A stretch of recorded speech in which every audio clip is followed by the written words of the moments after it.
वो काम करेंगे जो नंबरदारी को साफ और सुथरा पेश करे, मतलब बहाल करे, सही तरीके से अपने लोगों के काम करें, वो नंबरदारी निज़ाम लाएंगे।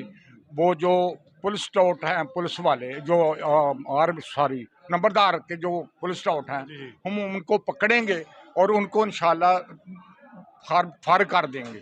ये तो हमारा पहला मुतालबा है कि अगर हमारे में कोई ऐसा गलत बंदा आदमी मिल जाए तो हम उसको फारिग करेंगे। नहीं मिलेंगे और आपको कोई ऐसा गलत नंबरदार नहीं मिलेगा जो लोगों पे वर्ग लगा के उनके से पैसे बटोरता है। नंबरदार भी वहाँ पर चैप्टर है, जैसे जहाँ पर असिस्टेंट कमिश्नर का है, डिप्टी कमिश्नर का है, वैसे सारे का सारा एक निज़ाम मौजूद है।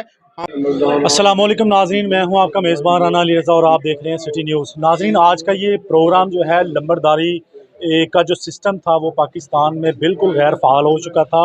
अब जो है एक नई तंजीम ने जो है वो जन्म लिया है, ऑल पाकिस्तान नंबरदार एसोसिएशन। उनके मरकज़ी जो अहदेदारान हैं आज पूरे पाकिस्तान से यहाँ पे तशरीफ़ लाए और उनकी जानब से एक कन्वेंशन का इनेकाद किया और जो उनके अहदेदारान थे उनकी हलाबरदारी की तकरीब भी यहाँ पर मुनक़द की गई। इस हवाले से ऑल पाकिस्तान नंबरदार एसोसिएशन के जो मरकज़ी चेयरमैन हैं AR गुराया साहब, वो मेरे साथ मौजूद हैं।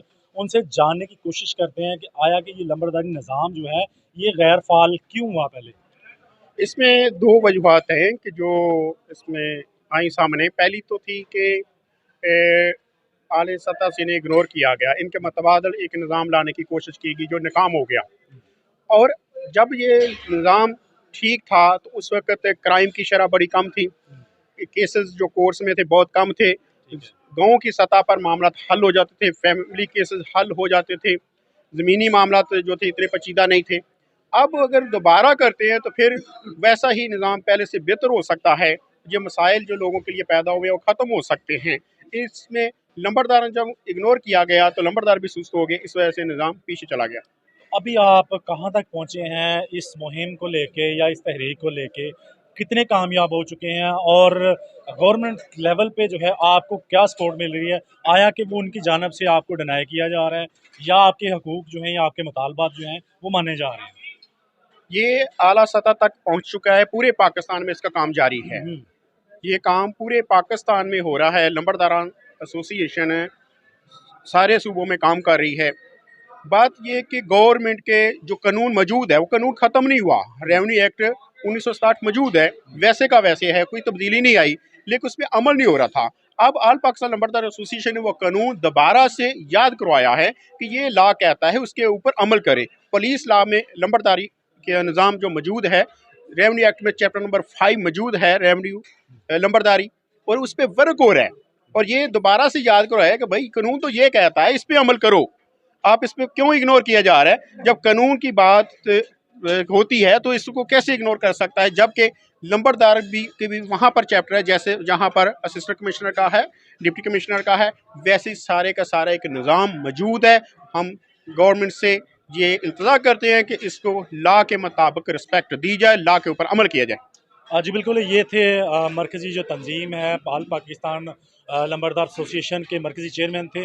इसके अलावा मेरे साथ मौजूद हैं इसी एसोसिएशन के मरकज़ी सदर सलीम आबद साहब, उनसे भी जानने की कोशिश करते हैं। सलीम साहब, ये बताइएगा कि आप जो है इस सिस्टम को किस हद तक फ़ाल करना चाहते हैं? हमने ये भी देखा कि कुछ लंबरदार जो हैं वो थानों में जाके मुकम्मल उनके डेरे जो हैं वो थानों में होते हैं और वहाँ पर ज़ाती टसल जो है वो ली जाती है, फ़लाँ को उठा के फ़लाँ को तशद्दुद का निशाना बनवाया जाता है।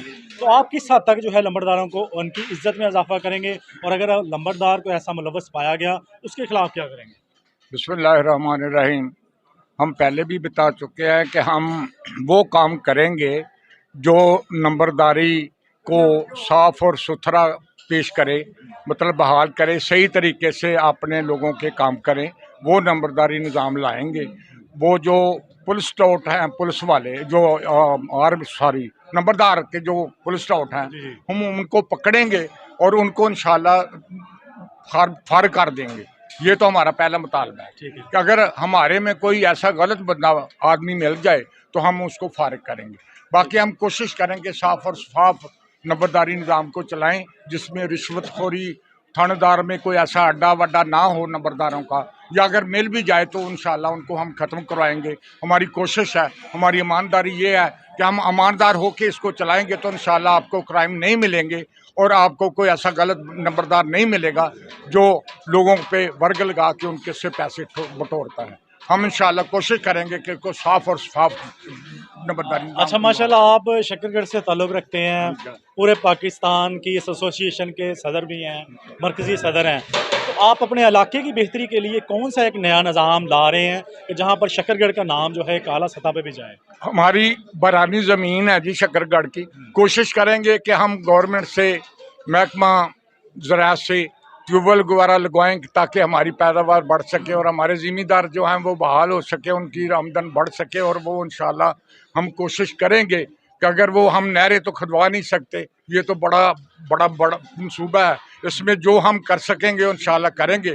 क्योंकि महकमा ज़राअत पर मेरा जो फोकस है, मैं भी ज़मींदार हूँ, 50 से 60 एकड़ का मालिक हूँ, लेकिन बरानी ज़मीन होने की वजह से वो प्रोडक्शन वो नहीं हो सकती जो पानी की इलाके में हो सकती है। तो हम कोशिश करेंगे सबसे ट्यूबवेल आबपाशी का जो है वो निज़ाम यहाँ लाएँ किसी भी तरीके से कि वो हमारी पैदावार बढ़ सके। अच्छा, इसी हवाले से मरकज़ी जो वाइस चेयरमैन हैं वो भी मेरे साथ मौजूद हैं, उनसे भी जान लेते हैं। यहाँ पर हमने देखा कि यहाँ पर जो लंबरदार एसोसिएशन है वो 2 हिस्सों में बँट चुकी है, तो इस हवाले से आपका क्या मौक़िफ़ है?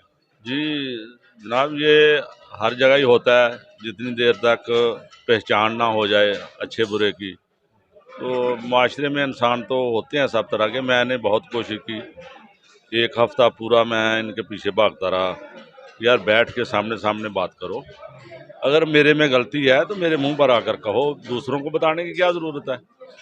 लेकिन कुछ लोग होते हैं फिर जो कुछ ना कुछ उन्होंने अपना आप के बावजूद भी हमें मिले भी कुछ ना, तो फिर किधर से खाएं। मकसद ये है कि हमारी कुछ ना कुछ रिस्पेक्ट तो करे ना गवर्नमेंट।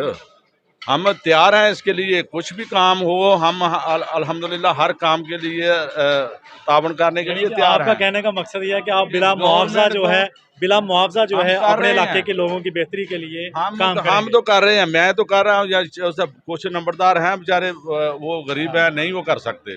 वो गरीब क्यों हुए कि वो चौधर में पड़े रहे, उनके बच्चे पढ़े नहीं, जो दूसरे लोग थे वो काम करके आगे निकल गए। आखिर इनको कुछ ना कुछ या ज़मीन या कुछ ना कुछ पैसे, कुछ ना कुछ तो होना चाहिए। अच्छा, मैं मरकज़ी चेयरमैन जो हैं AR गुराया साहब, उनसे एक लास्ट क्वेश्चन ये करना चाहूँगा। सर मुझे ये बताइएगा कि जो आप लंबरदार चूज़ करते हैं उसकी अहलियत क्या है, क्रेडिबिलिटी क्या है उसकी? इसका एक बाकायदा गवर्नमेंट का प्रोसीजर है, रेवेन्यू एक्ट में उसका तरीक़ाकार मुकर्रर है कि कैसे लंबरदार अपॉइंट होना है।